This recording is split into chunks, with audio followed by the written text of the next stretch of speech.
Love and romance are usually explained through the words of poets and musicians, but that hasn't stopped psychologists and neurobiologists from offering their own scientific and clinical takes on the subject of passion. So, what is passion? Love can be passionate, but so can sexual desires. So how do we tell the difference? We're here to take a look at what the experts have to say about love and sex, so you can decide if what you're feeling is really love or intense sexual chemistry. Sex and attachment. We express and feel love in a lot of ways. We have love languages and attachment styles that tie into our psychology and make us who we are. How we express our sexual desires is no different. They also relate to our attachment styles and can tell us a lot about how we really feel about our partner. Relationship expert Dr. Emily Impet conducted a study that explored the relationship between attachment and sexual expression. These attraction styles relate to sex specifically and may not be your overall attachment style. What she and her colleagues found was that an anxious attachment style to sex led people to want to please their partners.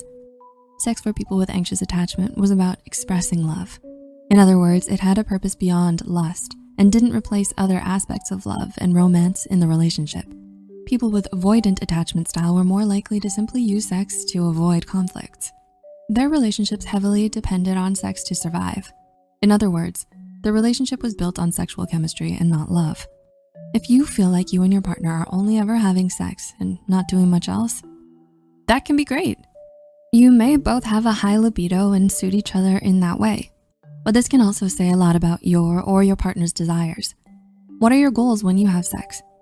Are you and your partner caring about each other's needs?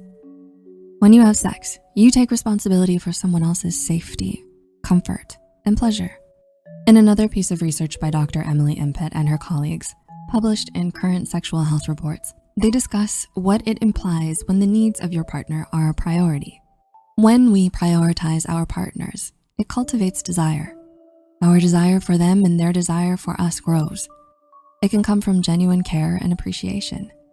You may want to provide the best experience possible because you know that you want to be with this person for a long time. Having great sex encourages that long-lasting bond. But once again, if it seems like the entire reason the relationship exists is for sex, that could be contradictory to this goal. Ask yourself if the goal of sex for both of you and your partner is to express love, to please one another, or if the goal is something more temporary and one-sided. Just because the sex is good doesn't mean there is a real connection. You can have bad sex but still be cared for and appreciated in a genuinely loving way. It all depends on what you actually want out of it. Is there literally romantic chemistry?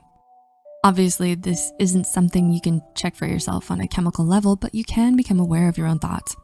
How often do you find yourself, for example, mesmerized by the symmetry of their face, wanting to make them laugh, or genuinely wanting their opinion? Compare that to how often you feel a sexual urge around them. Are you able to be in their presence and not think about sex? It's easy to get these feelings confused, as neurobiologist Semir Zeki writes in The Neurobiology of Love, published in Feb's Letters. Release of dopamine puts one in a feel-good state, and dopamine seems to be intimately linked not only to the formation of relationships, but also to sex, which consequently comes to be regarded as a rewarding and feel-good exercise. This is why it's important to identify your own desires. If you're honest with yourself, do you feel an urge to express romantic love with your partner without the end goal being sex? Do you want romance and love with this person for the sake of it? And when you do have sex, do you feel the same after sex? Maybe you think your goal really is a romantic connection and sex just happens to be a product of that. That's true for a lot of people. But if you're still questioning your or your partner's desires, ask yourself what it's like after sex.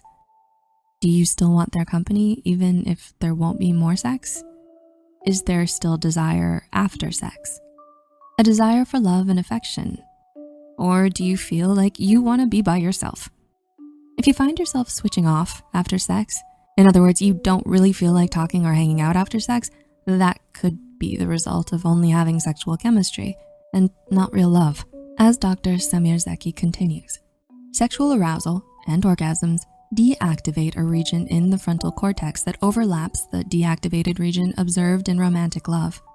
For a brief period when aroused, sex does become the focus.